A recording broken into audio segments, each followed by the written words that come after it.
All right. Good evening and welcome. My name is Catherine Fitzgerald Wyatt, and I'm the Education and Outreach Manager here at the Library of Virginia. I am very excited to welcome you to this evening's panel discussion on the legacy of the Federal Writers Project in Virginia with David Taylor, Julian Hayter, Kiki Petrosino, and Greg Kimball. Tonight's panelists are contributors to a new podcast series, The People's Recorder, which explores this legacy and its residents today. The writers hired in the Commonwealth as part of this New Deal effort challenged conventional academic approaches to American history and paved the way for new representations. They raised questions about what history is recorded and who gets to record it. The Federal Writers Project examined topics such as the personal narratives of formerly enslaved Virginians, as well as the legacy of the lost cause. Many issues faced by the Works Progress Administration writers during the Great Depression are still with us. Now I would like to introduce our moderator. David Taylor is a writer and producer for the People's Recorder podcast from Spark Media. He was lead writer and co-producer for Soul of a People, a feature documentary film about the Writers Project directed by Andrea Kalin, which received a Writers Guild of America Award nomination. He also authored the book Soul of a People, which was a People's Choice Award finalist for nonfiction in the Library of Virginia Literary Awards. His work appears in the Washington Post and Smithsonian Magazine, and he teaches writing at Johns Hopkins University. Now I'll pass along the remarks to David, who will introduce you to our panelists. Thanks so much, Catherine, and thanks to all the team at the library organizing tonight's event. I'll just give a little bit of an overview of the Writers Project and then introduce our panelists. During the Great Depression, as many people know, the New Deal was the federal government's response under Franklin Roosevelt to get the U.S. economy going again. It created jobs for millions, and just a small part of the New Deal is known as the Federal Writers Project. It employed thousands of out-of-work reporters and teachers and others across the country to document American life and, quote, hold a mirror up to America. They produced hundreds of publications in just a few years, and the best known being a series of state and city guidebooks, often called the WPA guides, based on local research and interviews with everyday Americans. And this was kind of a radical approach to getting local history down and even conveying it through these kinds of books. It started with the urgency and haste of emergency relief, but in creating this first sort of national self-portrait, the Writers Project spurred lasting questions about how we document history, as Catherine mentioned. And as she mentioned, the podcast is about the people who were on the Federal Writers Project, what they achieved, where it fell short, and what it means now. Chris Haley hosts the series. We're halfway through releasing the first season. So yeah, please check it out on Apple Podcasts or wherever you get podcasts. 2 early episodes feature Virginia history that the Writers Project uncovered. One focuses on the work of a small team, just a dozen people really, that created a groundbreaking book about African-American life and history in Virginia, written mainly by Black Virginians, although compromised by the editing process with their white supervisors. It was published in 1940 as The Negro in Virginia, and it reflected personal interviews with hundreds of formerly enslaved people across Virginia and documented Black life in detail amid ongoing Jim Crow oppression. A second episode explores the lost cause and how that got reflected in the other main book the Writers Project produced in Virginia, the WPA Guide to Virginia, which, despite its flaws, is also a remarkable resource. So tonight, we're lucky to have 3 people who spoke with us for those episodes: historian Julian Hayter, poet and author Kiki Petrosino, and historian Greg Kimball. And so I'll introduce each of them, and we'll have a round or 2 of questions before opening up to your questions.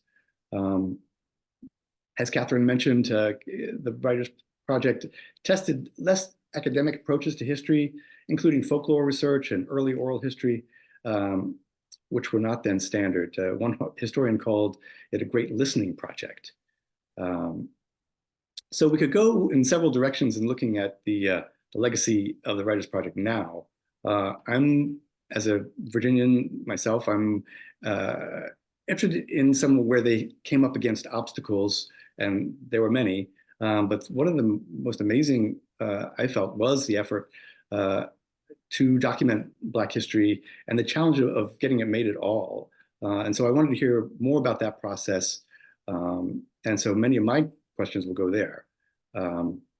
One other kind of introductory note is that sort of the director of that national effort on Black history was Sterling A. Brown, a poet and professor at Howard University, who was hired part-time to lead this national initiative on Black history.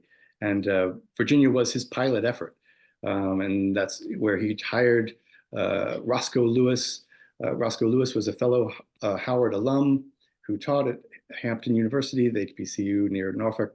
But even before that, someone had to fight to carve out a budget to get that done. So that's part of the story too. And I think that's maybe a good point to introduce Julian Hayter. He's a historian whose research focuses on modern US history, American political development, African American history, and the American Civil Rights Movement. He's the author of The Dream is Lost, Voting Rights and the Politics of Race in Richmond, Virginia. His work has appeared in the Journal of Policy History and Richmond Journal of Law and Public Interest and other places. And Julian, welcome. Thanks for being here. Thanks for having me. Glad to be here. Yeah. Yeah, I feel you're the perfect person to help us with some context for this look at the 1930s, both how it got made then and what it means now. Can you talk a little bit about what the Depression meant for Black communities in Virginia, and how did the Great Depression complicate what they were already facing? Yeah, I think, one of the things, segregation had been pretty well and good, dare I say, integrated into Southern life by the 1930s. What we begin to see with the Great Depression is that African-American communities that had struggled to deal, with the challenges of late 19th and early 20th century Jim Crow were dealt the proverbial death knell by the Great Depression. And what you begin to see in some ways is many of their institutions. You take Richmond, where we're at right now, African Americans had relied on their own mutual benefit societies to in some ways lift their neighborhoods up, like any other immigrant community had done in the United States before. The nanny state, the granddaddy of them all, right? Remember, I think a lot of people forget this, to speak even more broadly. The United States was one of the only Western countries in the world that had no federal programs to alleviate vulnerability before the Great Depression, right? You turned inward, generally, is what you did as a community to meet the challenges of aging, or to meet the challenges of raising children, or all the things that people generally tend to do to mitigate the effect of contingencies. Well, the Depression compromised a lot of that. Black banks, like white banks, went belly up. So people were particularly vulnerable, but they were even more vulnerable in the South in large part because of Jim Crow segregation. And one of the things that I think we'll probably talk about this a little bit more when we talk about the Virginia Writers Project is one of the key elements of the Great Depression, or the New Deal more specifically, is that the federal government left it up to states to divvy out the money and the programs, right? And of course, the states brought their biases to bear on how that would work. And I think what that meant is that African American communities that were particularly vulnerable before the Great Depression were even more vulnerable during the Great Depression, as lily white legislatures decided to funnel resources away from Black communities toward white communities. So what we begin to see, in some ways, is an anxious pursuit to not only try to maintain and withstand the effect of the Great Depression, but to think more intently about how to look backward and catalog a history that was, for all intents and purposes, being jeopardized by withering communities that couldn't withstand the economic downturn. Yeah, no, that sets the scene really strongly. And so, then considering Sterling Brown as sort of the national director of this effort to kind of capture Black life and its history, how do you think he viewed this writers project what chance did it have to, what do you think he hoped for, starting with the Virginia effort? Yeah, well, I mean, I try to inhabit the mind of, well, let me back up. It's like, you hear this common refrain. It's like, oh, why do we study history? So we don't make the same mistakes. No, it's right. It's a fundamentally empathetic endeavor to try to understand how people saw their world, right? And so you think like, well, what did Sterling Brown, what did the histories look like? I mean, this is the federal government had made, by our standards, what we would consider tepid overtures to the Black community, but by their standards, it was really one of the first times where, actors, namely inspired by women like Eleanor Roosevelt, had decided to like actually start to do something meaningful about Black life. And I think the imperative need was built a sense of urgency because of like the sin of omission, right? So what we see is the sin of omission being met by the commission of Black history. So I think there's an anxious pursuit to catch up, in large part because Black stories had been erased up until that point, right? And they knew, by the way, you'll see this with like Thomas Calhoun Walker. It's not as if Black people didn't know their history and that they hadn't cataloged it in churches. They knew they couldn't trust white folks to do it outside of keeping public records or, with Walter Plecker keeping, racial records. They knew that they had to preserve their own history. So I think people like Sterling Brown recognize this is our opportunity to catch up on the sin of omission that has characterized the telling of Black stories to this point. Yeah.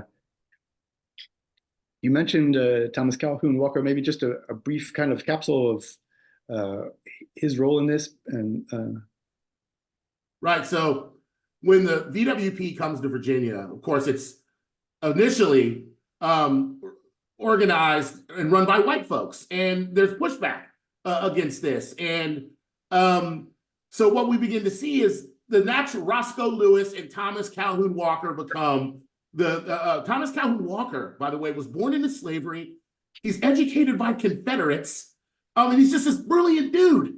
And so he seemed like the natural, he's, I think he's coming out of Gloucester County, and he's just a really smart guy, and he's got his fingers on everything. So he seemed the kind of natural selection, right? So I think it's Eckenrode, who's the state director of this, handpicks Thomas Calhoun to spearhead this project. And in some ways, we generally like attribute the father of Black history to Carter G. Woodson, but in some ways, the father of Black Virginia history is Thomas Calhoun Walker. This man essentially organizes, one of the most comprehensive efforts to catalog Black history to date, or to that moment. And he's in some ways, he's a hero in that he brings these lawyer-like sensibilities and cataloging to trying to record the Black past in Virginia in a way I think that to this day set the standard. And I'll talk about this much later as we go on. I think, the Negro in Virginia, you don't have what the social historians did in the 1970s without this book, right? I mean, the first thing in the book is 1619, right? They knew all along where to start. So these histories had been circulating in a subterranean fashion in Black communities. And Thomas Calhoun Walker spearheads this effort to finally kind of vindicate the story of Black history and snatch it back from the clutches of white supremacy. Yeah, creating. Yeah, he was a lawyer and politically made the budget really happen for. That's right. Yep. Yeah. And so, but yeah, surfacing that history was a big challenge, and it still is. And I think maybe that's a note where, before we get into the sort of the whole process of the project itself, I'd like to bring in Kiki Petrosino. Kiki Petrosino's books include White Blood, A Lyric of Virginia, and 3 other poetry books from Sarabande Books.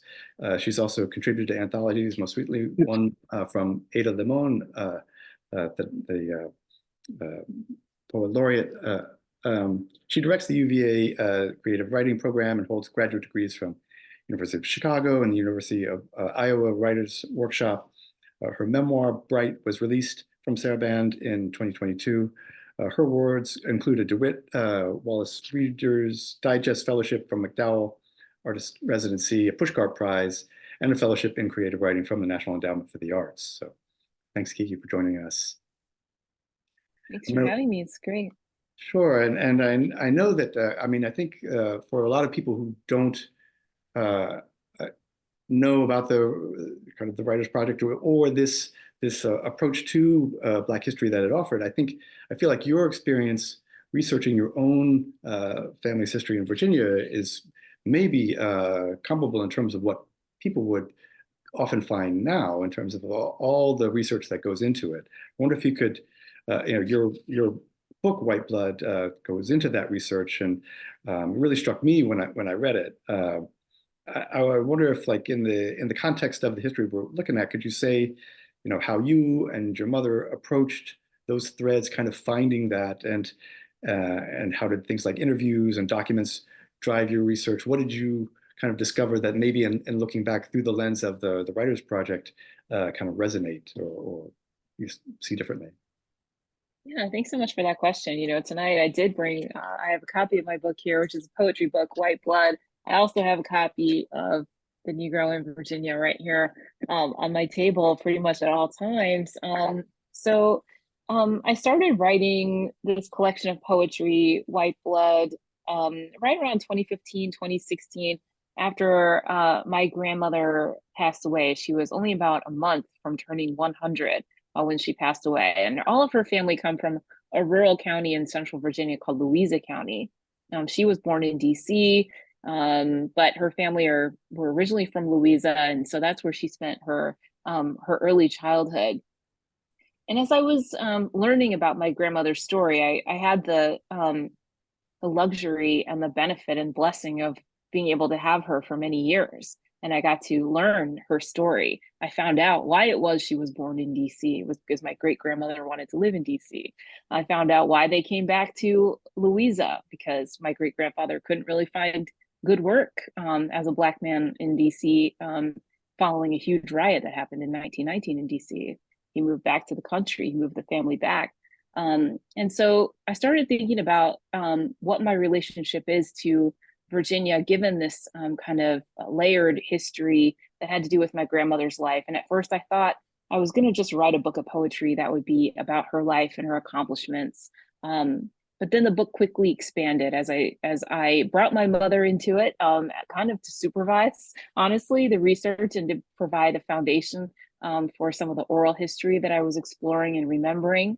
My mom and I started thinking about family history by going back over what we knew based on oral accounts, based on what my grandmother had said, things that my late grandfather had said about the family origins.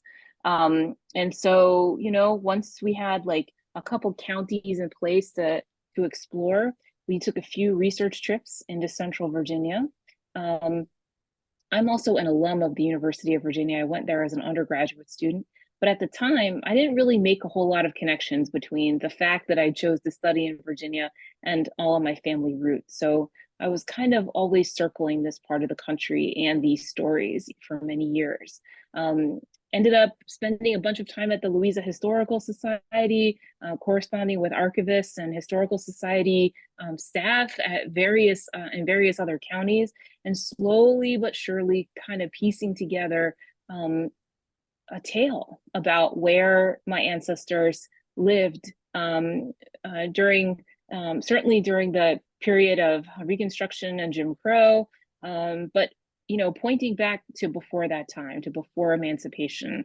And it was difficult because prior to 1870, which is the first federal census after the Civil War, African-American people, Black people, the majority of Black people in the South are not counted on the federal census as people, as citizens. They're counted as property. And so their names disappear from the historical record the further back in history that you go. So you start with oral history, try to go back as far as you can, try to pin the oral history down to a place or a couple of places, then reach out to the people who know about that place, the people who are in that place, and try to put together records, maps, and things like that. Part of my journey did take me to the Library of Virginia, which holds the free Negro and slave records from Louisa County. So I was able to spend a day or so in the Virginia room at the Library of Virginia, looking through the 3 boxes of records that they have just for that one county. And it's not the only county with records like that preserved in the library. Thanks. Yeah, just that overview of the types of research and the challenge of doing it. I mean, I think when I was reading your book, I was also thinking, and you talk in that about the sort of the silences and the reluctance that many people would have about talking or even examining the history. I mean, you mentioned you had the benefit of your grandmother, and she could talk about some of these things. And in the 30s, even the survivors of slavery, their families often didn't want to hear about this because it was so the past. So it was. So I'm imagining the people taking the job of then going to find out these people and interview some people who had survived so much, and just to find the origins, the places, the landmarks that you talk about too. I wonder if you could talk a little bit about those silences in the history, how they both the researchers might have encountered them, and what might have been intended, sometimes intentional silences that would have made this such a hard thing to document. Yeah, in my family, we had a certain amount of oral history. We knew where people had been born, and some stories about who had married who had eloped and then jumped on the train and gone to DC. But in my family, they didn't pass down to my generation or my mother's generation any stories about which estates, which plantations, which white families had owned, quote unquote, um, my ancestors. It wasn't something that was kept in the memory in my family. And at first, looking at the record, like I really wanted to know that information. I really wanted to know exactly which estates had held my ancestors, where they had lived, what kinds of landscapes they would have looked at. Many of those places have actually been preserved in Central Virginia and in Northern Virginia. I could probably Airbnb like an actual ancestral place and go there. And so I was deeply curious, and at first I perceived the lack of information as a loss. I was also looking up Freedmen's Bureau records. Freedmen's Bureau was established during Reconstruction to sort of basically help the newly freed African Americans not become re-enslaved as they were continued to live in the South. And I found like maybe one or two things, but I didn't find that they had opened a bank account with the Freedmen's Bank and things like that. And I was disappointed to not see those records. But then I started to think a little bit more about why it might have been to their advantage to not put their money in a government bank, to not go to the provost marshal's office to be counted among the newly freed people when the Freedmen's Bureau was trying to make an accurate count of households, of Black households. They were living in a small rural county. People knew them. They were networked within their own community. And I think that they probably had a healthy amount of suspicion about what benefit would come to them by being seen and surveilled in certain ways. I also think that probably for the benefit of the young, they chose not to transmit the names and identities of the white families that had kept them. But they also chose to leave a lot of other things behind, which when I learned to develop a better literacy around this, I started to see in abundance. They left names, for example. They named their children and grandchildren after one another. So by looking at groupings of names, you can kind of see who was connected to whom. There's a lot of Williams and Henrys, for example. And when I see those groupings together, I kind of feel like I'm around family. They also left burial grounds. They left family burial grounds, some of which were photographed by the Louisa County Historical Society. The land itself is a book, that they incised with tractor and plow, and which if I had the agrarian literacy, I could read, I could learn to read. And they left in the burial grounds another kind of book. They left a legacy that they intended to persist for eternity. So even though they didn't leave behind the information I was looking for with my kind of schooling and the literacy that I was conditioned to have, they left behind a lot of things that I had to learn to read over time. Yeah, and you mentioned the burial grounds. Those, so it's a huge effort to retrieve those, restore many, and many even find them that are on either private land or have not been preserved. And in the podcast, we speak with some of the trustees of the Helping Hand Cemetery in Cortland and all that they've done to preserve and really document the history of the people and use the burial ground as kind of a hub of those community stories, as it always has been.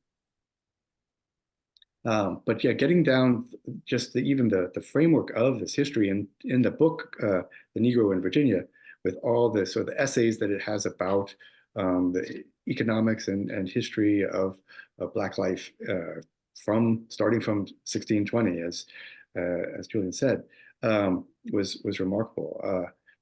I think one person who has explored those records in the library, so more probably than anybody else still alive, is Greg Kimball, who recently retired as Director of Public Services and Outreach at the Library of Virginia, where he was responsible for research services, exhibitions, programs, and education. He's a senior consulting historian for the Shako Institute, part of the Shako Project. He holds a PhD in history from the University of Virginia and an MLS degree from the University of Maryland, College Park. He's the author of American City, Southern Place, A Cultural History of Antebellum Richmond, and many articles, reviews, and essays on African-American history, traditional music, public history, and the American South. Greg, thanks for joining us. Glad to be here. Yeah, no. In your experience with the Library of Virginia, you overlapped with some of the generations who did even a wealth of research, I believe, in the 70s on the interviews with the formerly enslaved, as well as the background to the Negro in Virginia. I wonder, when did you, if you could say, when you first encountered the Writers Project work? It was probably right as soon as I came to Richmond, which was in 1986. I'm dating myself. And I was working at the Valentine, worked there at the City Museum here in Richmond. And I know that I was aware of those. I also want to give a shout out to some other historians from the Black community, kind of following on what Julian was saying. You had people like Luther Porter Jackson at Virginia State, who was publishing important work on Black history. So again, within Black communities, this history was being developed. So another pair of people that, I like to always think that we stand on the shoulders of others in the work that we do.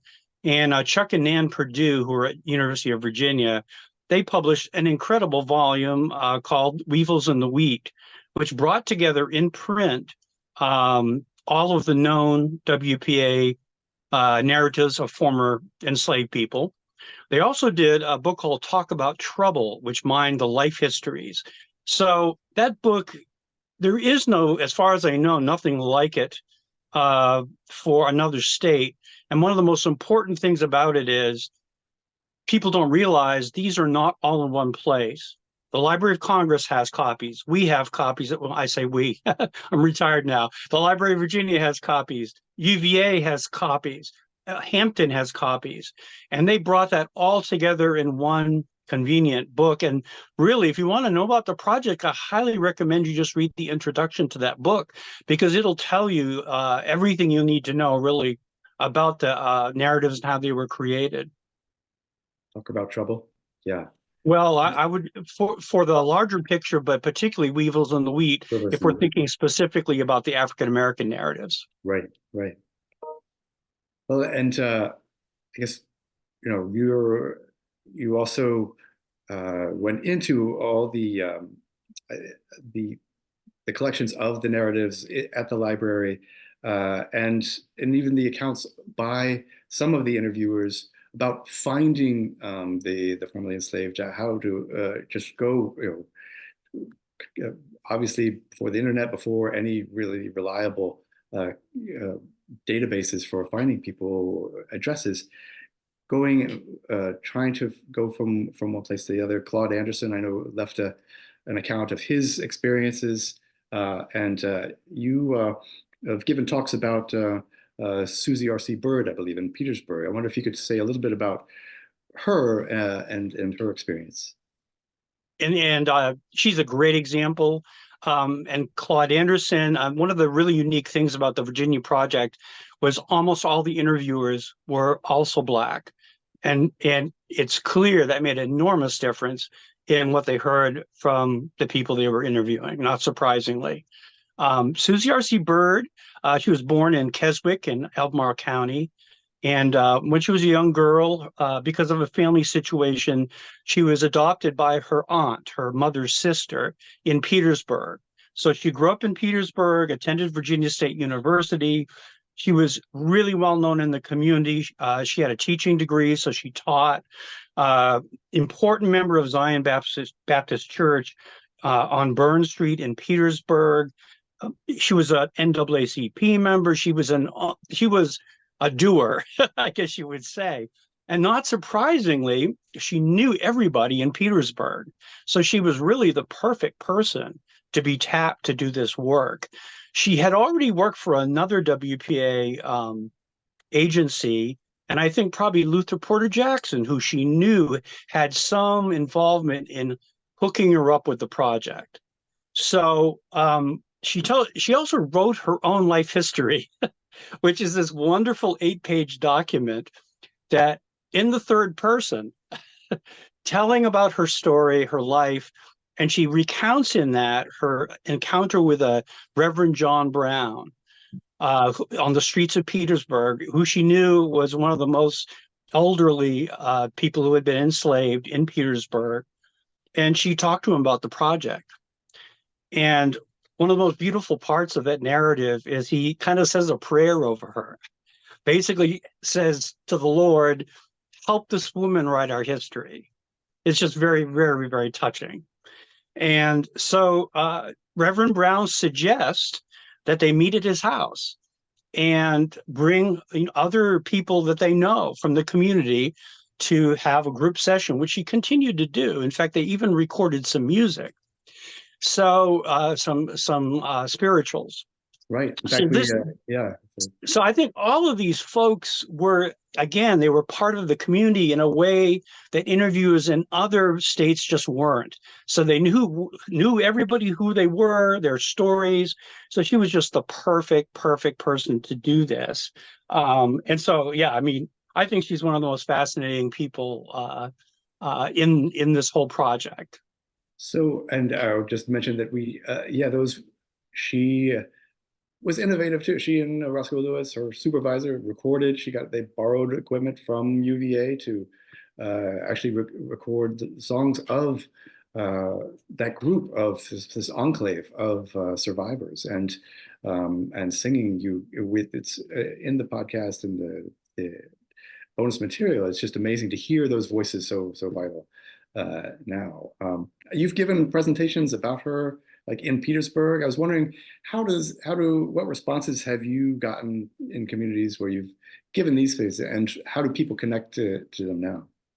Well, I'll just say most of my career, even though I have published academic things, really my whole career has been bringing, hopefully helping people in their own communities helping them know what we have at the library. And I got a great reception there. In fact, they gave me an award. So can't beat that. But really the most important thing that came out of that is I had several people contact me after the talk, one of whom just published poetry as a theme here, it looks like. But her name is Danica Bingham Risher, and she is a descendant of one of the women who was interviewed by Susie R.C. Byrd. And when she saw that, she didn't get a chance to come to the talk, but when she heard about my talk, she got in contact with me. And so I felt like I was able to help her, again, get a little bit better sense of the big picture of the interviews and what was going on. And so her poetry book is called Room Swept Home, if anybody care to look at it. But and I want to say one more thing about poetry and about Sterling Brown. Sterling Brown was a poet, of course, a very good poet, very famous poet. And he really had a really good sense. He's, again, a really good person to do this project. For instance, he did a poem called The Odyssey of Big Boy. The Odyssey of Big Boy was about a street singer that he had met when he taught in Lynchburg before he made it to Howard University. So he was very invested in a bottom-up view of Black culture and history. So in my mind, he was an absolutely perfect person to be leading the effort at the national level. That's great. Well, I will sort of getting into those workings now. Julian, I'd like to come back to you and sort of maybe talk a little bit about what getting into the nuts and bolts of their doing the work, and what resistance did they face from from the structure, and then also what was the reception once they actually did put out? I think, first of all, let's just be frank about something. White folks didn't think Black people were capable of writing history. They didn't have the intellectual capacity to mine historical records, right? So when these guys are walking into white records, I mean, these, municipal offices asking to see records, it was in automatic cause for skepticism. Like, what for? Why would you want to see this, right? So I think that, on the one hand, and Greg brought this up, so the key is like Black people had to be stewards of their own history, right? So you see, they're on the one hand, right? Churches and HBCUs and schools had kept records of the best they could of what they could cobble together. But then you've got to go deal with the other side, and I think what they found after the skepticism was that they just kept knocking on the door, and what you begin to see is this kind of new history being forged between what Greg just said, this bottom-up oral history. But remember, back then, oral histories weren't considered history, by the way. They weren't, not in the academic sense, right? So, you really have like Africanists and African Americans to thank for some ways being able to learn how to cobble histories together from like oral traditions, right? Now they're completely legitimate sources. Back then they weren't. So Calhoun and Lewis and Jackson and Gordon Blaine Hancock and all these African Americans in and around Virginia recognized that the only way this is going to be taken seriously is that they can back up all these oral histories with like hard data, right? And in doing this, they start to cobble together what we now know as like this kind of new historiography. It's revolutionary in that way. I mean, this doesn't catch on in academia for another 20 or 30 years. So the Negro in Virginia pioneers a way of not just looking at Black history, but looking at history, right? Let's be frank, even this is in some ways coming out of the New Deal. It's like these, for lack of a better term, leftist cabals in Washington want to tell everyday people's stories. Well, this is like new because it hadn't been done that way before. How it was like Thomas Carlyle and great man theory, like God had ordained certain figures to be the drivers, the engines of mankind, and these people, these great men would move people forward. For a long time, everyday people stories were lost to the annals of history. So in walking into these municipal buildings, walking into white universities, walking into these people are in some ways pioneering a new historiography. And you begin to see in some ways that this takes hold in academia, 20 or 30 years later. And I still to this day, and I do think in certain circles, the Negro in Virginia has not been given credit for doing what it actually did to push American or not just African American, but American historiography into a new era. And I think part of that had to do with the kind of symbiotic relationship that they created between historical records and oral histories. And I said this on the podcast. I can't imagine like what these guys did other than record all these folks for. Can you imagine like how many hundreds of people they recorded, right? So you're doing this on the one hand, then you're walking in and corroborating what people are saying with what you can find where you can find it. And I think that the painstaking effort that this must have taken, honestly, I hate to say this, as a historian of the 21st century, like, can you, who can just look at something on like, I can Google something, or it was remarkable, the amount of political will it took to get this done. Yeah, no, thanks for that's both. You're right, and the resistance both to entering archives, public libraries, just across. This was starting from local histories in the area, and then also even once they had done the interviews, then giving it up the step to the WPA, the supervisors and the editors for that were getting challenged on what the effects of. Nobody believed that the accounts Right. of the So formerly can you enslaved. imagine that, right? So there's that. Not once you find the records and you've documented the history, right? Now you've got, like, I don't know, the spawn of Douglas Southall Freeman overlooking right, the process of writing history. Like, there's no way this can be true, right? So I think in some ways they knew they had to be meticulous record keepers because they knew the editorial they knew what was coming with the editorial, that they were going to be immediately discredited by the editorial board. So they said, we got to go hard in trying to corroborate all these stories with with actual hard historical data, because these people aren't going to believe this. And by the way, there are stories of, like, people who were involved, white folks, like, reading this stuff, like, being absolutely blown away, right? I mean, imagine being like, this would have been the first time that many white folks in the editorial room had ever heard these stories. So it must have been, like, Right, and so earth-shattering. The editor, as Greg told in the podcast, the editor Richardson. I mean, challenged Roscoe Lewis, said this can't be true, and to her credit, she went along with him to find the woman whose story she challenged, and to see that it was in fact true. And so the story, a lot of those stories did get published, did appear in the book. It didn't. It wasn't a pretty process of editing. They made believers. Like, Eudora Ramsey Richardson was a skeptic, and then she wasn't. By the way, I mean, it was fascinating, right? Yeah. Well, Kiki, I just have one other question. And please, I hope viewers will put their questions into the chat. But I do want to ask one more. In the podcast, we hear from writers like yourself and from James McBride talks about the influence of that generation of Black writers and cultural workers in their own storytelling. I think Colson Whitehead has mentioned that too, in researching his novels as a poet and creative writer and a writing professor. What do you see a link, or what do you consider the effect now? We're talking about the legacy of these works. Do these interviews and publications, do they still are in the atmosphere of what people are looking at as they consider writing from that base of experience, or are they really not known?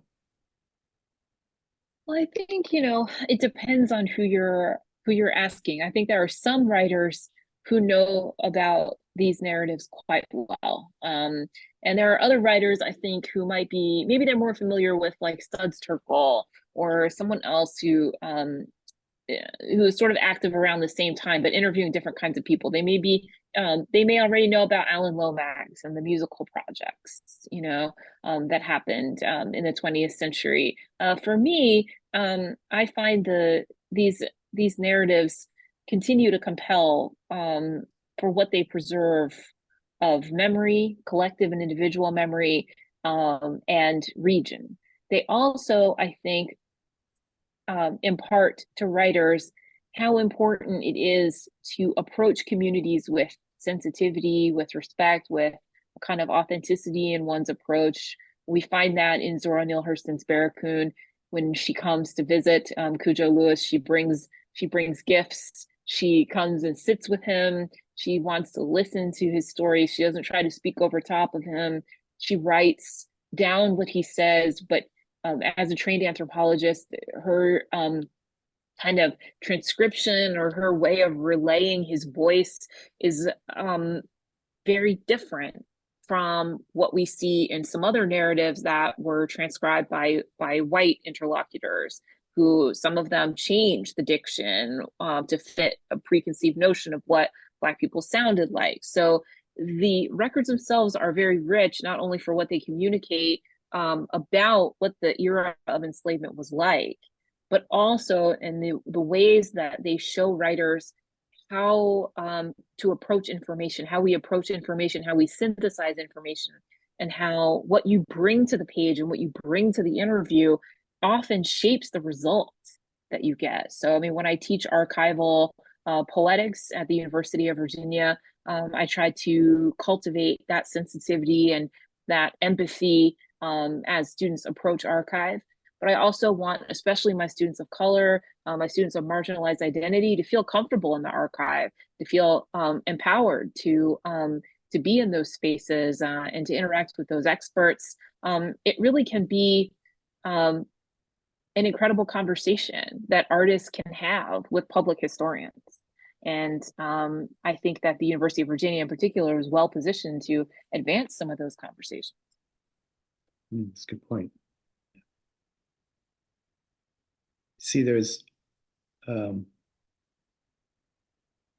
question. Are there, maybe there are others I'm not seeing. Catherine, are there any that we?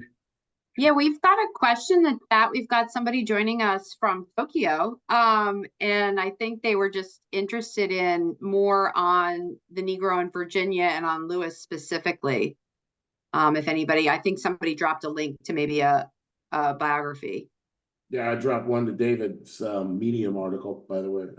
Yeah, thanks, Julian. I appreciate that. Yeah, I didn't see a biography, a full book of him, but yeah, great. Thanks, Catherine. Yeah.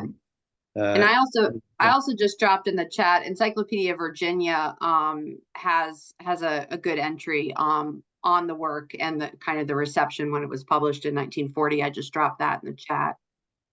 Yeah, one other interesting thing. Wasn't he a chemist? He was. I was just going to mention that, Julian. He was a chemistry professor. He was a scientist, and but he did have obviously a deep interest in folk culture.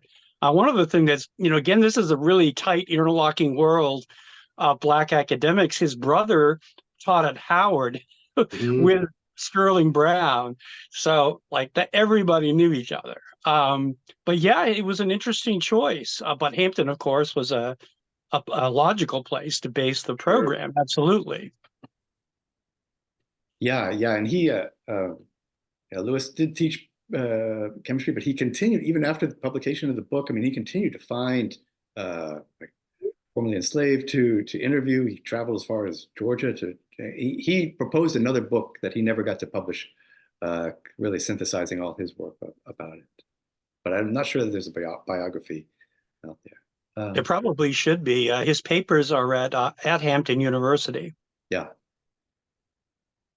Yeah, and someone else was sort of talking about early church records, particularly for rural counties. And I know Kiki spoke about this a little bit. I know that there's been concentrated effort to preserve some of these records, particularly in the rural areas. So I didn't know if anyone wanted to share or speak to that specifically.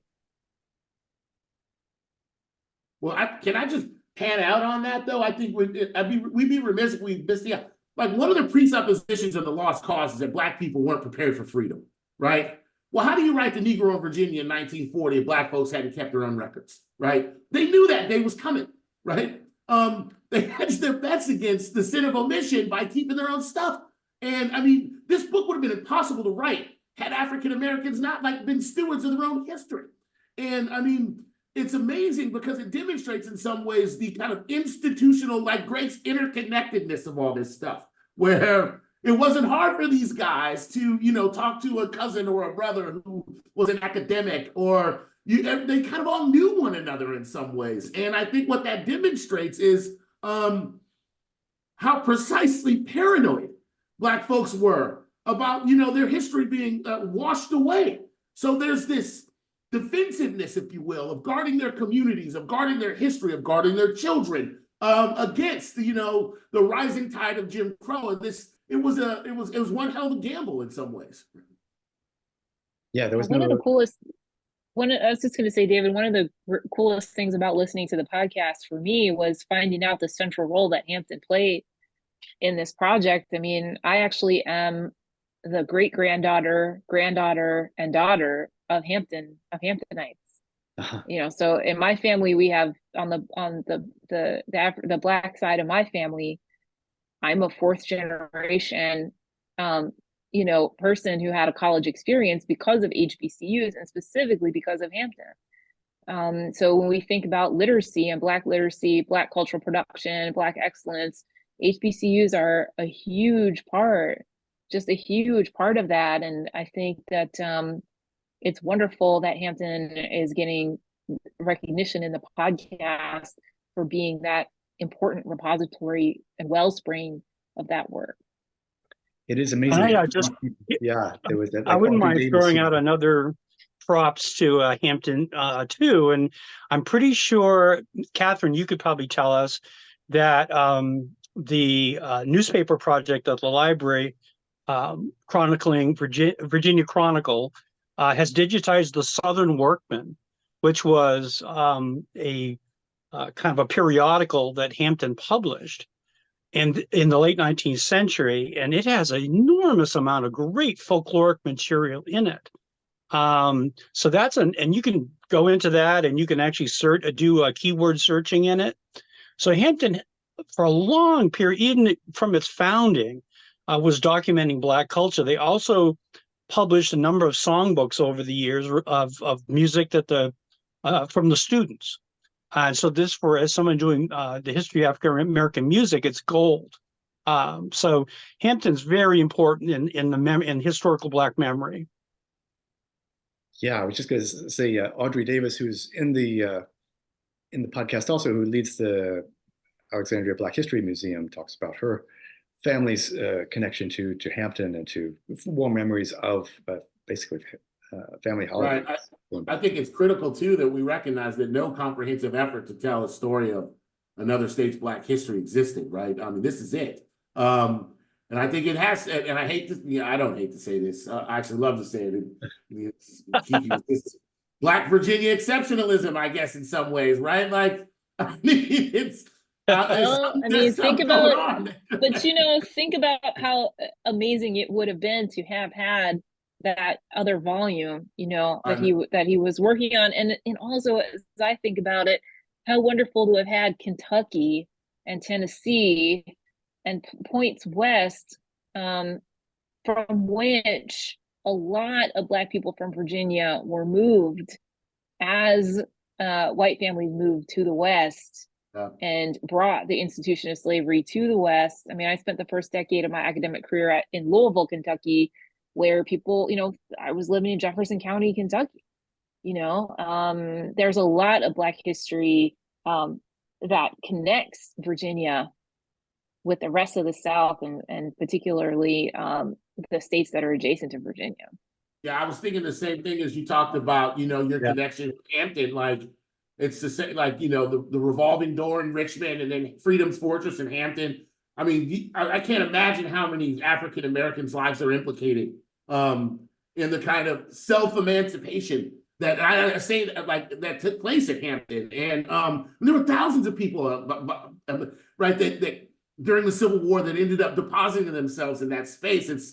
It's a really fascinating story that I'm actually shocked it doesn't have. That doesn't resonate more largely, or doesn't resonate more broadly, rather, throughout the United States. The Hampton story is one of the most fascinating stories of Black history that's really, I guess, in popular memory, relatively untold. That people don't recognize it. Well, one other thing that very much what we're talking about touches the narratives also is the large number of narratives from other states that start in Virginia, because of course Virginia was a mass exporter of human beings in the domestic slave trade. So somebody in a WPA narrative in Mississippi could well easily have been born in Virginia. So you have to look a little bit beyond the Virginia narratives to get the full story, and that is an enormous story, really important story for Richmond particularly. Yeah, it was one of the first things that became apparent when I read Nell Irvin Painter's Exodusters. I'm like, oh, we're all implicated here, right? Like you get the sense of how important migratory patterns were to the Black experience, right? Yeah, and one thing now that a lot of those WPA narratives have been digitized, at least in the Library of Congress, that collection, and the Library of Virginia, you can search across, geographies that where you couldn't before, and really find some of those connections. Yeah, it's just it goes back to the Spanish. Africans may have come with the Spanish 100 years before Jamestown, but the permanent African presence in what became the United States began in Virginia. The continuity of it is just amazing. It is, but it's not magic either. It takes hard work. Right. It takes hard work to get those narratives and also to preserve them. And I'm just remembering in the podcast the moment where I guess it was Greg, you must have talked about Susie Bird and how, she went and got those stories and music from those people by making a connection with them. And in one of the quotes, it said they asked to come back every Wednesday. There is a point at which her ability to reach them intersected with their willingness to tell.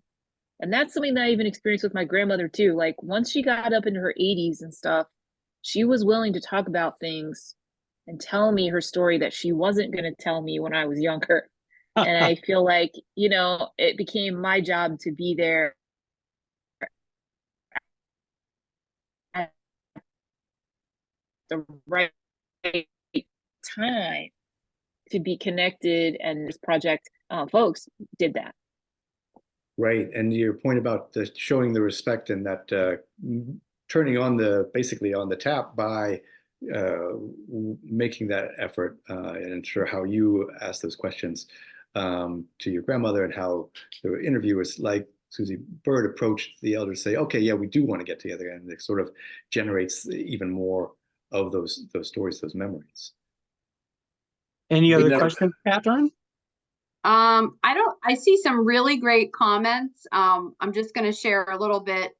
Somebody just wrote that they are talking about Sterling A. Brown writing a poem remembering Nat Turner, in which people in Southampton County are asked about what they know about Nat Turner, and what he's told is a cautionary tale about depending too much on some oral history, which she just recommended if people aren't familiar to take a listen.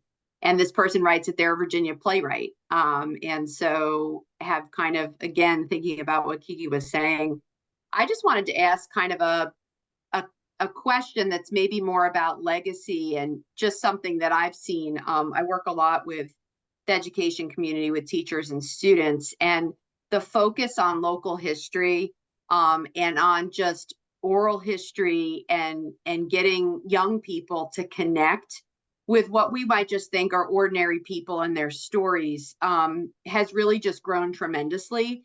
And so I'm wondering if David's back or if anyone else can speak to it. What kind of reception are you seeing? Like, it seems like, the WPA, the Writers Project, this is all coming back around, and it seems like it's connecting with very different audiences, or perhaps expanded audiences, than it did years ago. So just wondered if you could comment on that. I will just say that one great thing about the narratives is they touch pretty much every community, so that it's a source you can use with students, pretty much anywhere in the state, which I think is one of the great values of it. One of the interesting problems I think you've probably faced, Catherine, and the other folks at the library, is so many of people, you can go in right now and access a narrative, and you don't know it. I don't know that you did it. So it's hard to gauge. It's not that people necessarily come to the library because of the digital nature of the records. So it'd be interesting to talk to teachers about how they use the narratives, and what kind of things work they do to employ them. I want to say something that follows up on a point of agreement I have with Julian, and that is, one, I still hear people criticizing these as sources because, well, they were old and they didn't really remember certain things right. Well, every historical source is like that. You have to apply analysis, whether it's a Jefferson letter or an oral history, is no different. We always have to assess sources in the bigger picture. Mhm. So that really annoys me when people set those aside as if they're somehow defective as sources. When anybody doing this kind of work, research, anything like this is going to do that. Of course, they're going to look at it. One thing that I also like to point out is there's like, okay, somebody got a date wrong. And then there's the larger truth of the narrative. I definitely distinguish between those two things. Yeah, Greg, that's a good point. I'd be interested to hear what the others, in terms of use in education, but that does resonate that a lot of historians who had shied away, who had seen the complications of those narratives and the context they were gathered in, a lot of, particularly in other states where the interviewers, the white interviewers' racism was so clear in the interviews, but they are pointing out that, look at the individual interviews, see what there's a lot of gems there to be sifted in those. You have to also think about like the Black vernacular tradition, right? Like what it means to articulate a story. What survived slavery? Griots. I mean, come on. I remember listening to my grandmother, who also died, who was from Stanton, Virginia, who died the day before her 100th birthday. She'd tell a story in rhythm. Like it was, it's amazing, right? So it's kind of strange. On the one hand, what you see is like what happened in the 1930s, in recording what became known as the blues and recording slaves, we get a sense of how the field moans and the field groans and the things that, kind of form the basis of jazz and gospel and history. It's all kind of there if you know what to look for, if you know how to decode it. And it's amazing in that way because it's really, Greg, as you're saying, a living testament, right, to the kind of the legacy of slavery that went unrecorded, and it's the best we have in some ways. So I think you have to kind of cobble together a narrative based on what remains. And the Barracoon, I remember reading, it's like, oh, this is fascinating, right? It's like because it's all right there, what survived the transatlantic expanse and what mutated, and it's just a fascinating story. And I think you start to listen to some of these things and you read and you recognize in some ways what the writers of the Negro in Virginia are doing is they're in some ways melding an old world with a new one in writing this story, right? It's truly American in that way, where you see shades of Africa, but you see America too, and it's like uber Black in that way. It's like it's a fascinating thing to think about. I would also that made me think, Julian, too, of how we haven't talked at all about religion, but think about, in the 1920s, people bought sermon records, okay? Commercial 78 records of Black sermons, thousands and thousands of them. That was part of that oral culture. Yep. Yeah. I mean, it's interesting. I teach this stuff to students, and when you talk about field moans and field groans and you talk about what came out of slavery and then formed the basis of African American music, the light bulb goes on, even with young people, right? Because they're, there's like retro mania. They're listening to all this older stuff, right? So they're like, oh, that's what James Brown's doing. Oh, that's why Otis Redding sounds like that. Oh, there's Aretha. I mean, you start to piece together, right? And most of this comes, I learned how to play music in the church. And so, you start to begin to see that it's called the interconnectedness here. Just imagine what we wouldn't know if the folks in Washington hadn't taken the initiative to do this, get out in front of folklore and recognize the importance of recording everyday people. It's really the first effort to deal with the American people from the ground up. It hadn't been done before. And it's ironic, of course, in a country of immigrants, that no one had thought about asking people about their experiences, right? Yeah, no, it's great to have so many of the recordings then too, to be able to include in the podcast. Benjamin Botkin was one of the National Folklore Director who really pushed forward on the ex-slave narratives, as they were called, as well as recording just, his scope of folklore included, industrial folklore, urban ways of trying to get as many ethnic and community backgrounds as possible. So it's a fascinating look. Are there any other questions, Catherine? Anything else we should be? I don't see any other questions, but I will just sort of share a snippet from another comment, just talking about, the revival, I think, and widespread use of oral histories today, and how I think things have come around. They were remarking that the America 250 project already has a portal where they're encouraging people to kind of share their stories. And we've been working with the Virginia tribes, and of course, the main feature of our exhibition, which is now also on our website, are really oral histories, right? And so just finding a way to connect with people today, even everybody, right? Where are your stories shared? They're digital for a lot of people. And so finding right? I mean, somebody said to me, like, when we work with kids, I ask them about primary sources, and they all want to tell me about super old things, right? Because a primary source has to be old. And so I asked them about their phone, because they all have a smartphone. And I said, well, go to your photos. I said, are those primary sources? And they'll look at me and they think I'm asking them a trick question. They're like, yes. Catherine, can I raise a point about this? Yeah. This is because I have a dilemma as a historian with this, right? Okay. My daughter takes more pictures in a day than I have from years 1 to 18, right?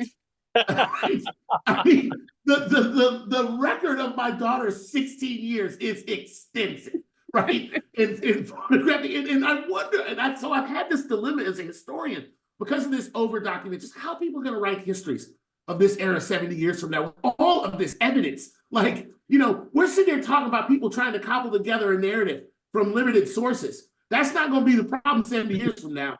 It's going to be trying to cobble together a narrative from too many sources. Right. I mean, if you think about it, it's a new challenge in some ways that I don't think that we've given much consideration to, with all the things. How do you write a history of social media 70 years from now? You have to look at every comment. How do you get a pulse of the people? Like, there's some fascinating challenges, I think, on the horizon of thinking about how to tell the story of who we are right now in the future. Right? I know that's just me spitballing. It's my anxiety as a historian about, like. Well, no, you're exactly right. Because when you were in school and you wrote a paper, you checked every single source that was out there. Yeah. It will be impossible to do that. How do you do that? So what are people going to do? How are they going to vet it? What are they going to choose? What are they going to leave out? Julian, the library's already had an experience where somebody got a citation from an article that was AI generated. And because it was AI generated, it had a citation that looked absolutely perfect, but it was complete nonsense. The future didn't exist. The future is nigh, right? We've already reached singularity. Now I sound like a guy on my head, right? Challenges, yeah. Right. Yeah. Well, I want to thank you all so much. There's lots of great comments in the chat, and as I've mentioned, the recording will be up shortly on our YouTube channel, and I hope everyone has a great evening. Thank you, Catherine. Thanks, everybody. Nice meeting you. Thanks a lot. Great, take care. Bye, Julian. Yeah.